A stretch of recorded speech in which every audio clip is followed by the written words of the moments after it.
I previously made a video about the LEGO Lord of the Rings minifigure market and which figures will be going up in value. Today we're going to look at the figures that'll specifically rise in price due to the release of Rings of Power. The number one minifigure to buy is Galadriel.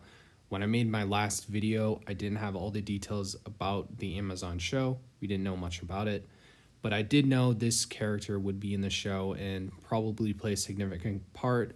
And well, turns out she is the main character, so I would definitely recommend picking this figure up right now. Another figure that would be great to get would be Elrond. And considering Galadriel and Elrond came in the same set, you're probably best off just buying this Witch King battle set. You'll get a version of the armored up Elrond and Galadriel, and that'll probably be cheaper than just buying Galadriel separately and Elrond separately. You could also pick up this GameStop LEGO Lord of the Rings pre-order polybag, which is a nice figure. But again, I would recommend getting the Witch King battle, especially because the Witch King himself also may be in the show. Probably not looking like the Wraith in this set. However, he was a sorcerer. He used to be a man. It's very likely that we will see him in Numenor in one form or another.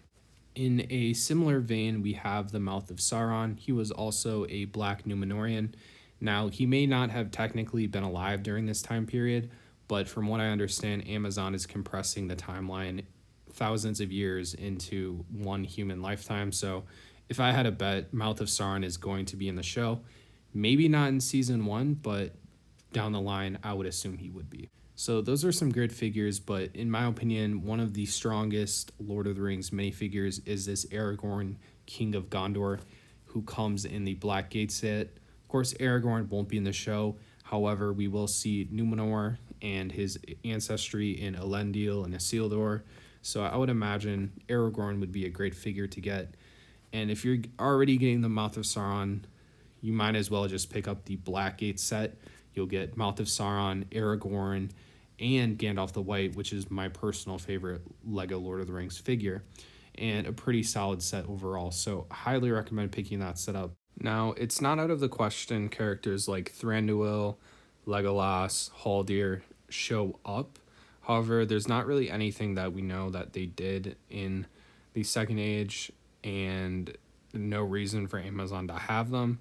So I wouldn't really focus too much on these characters unless you really like them.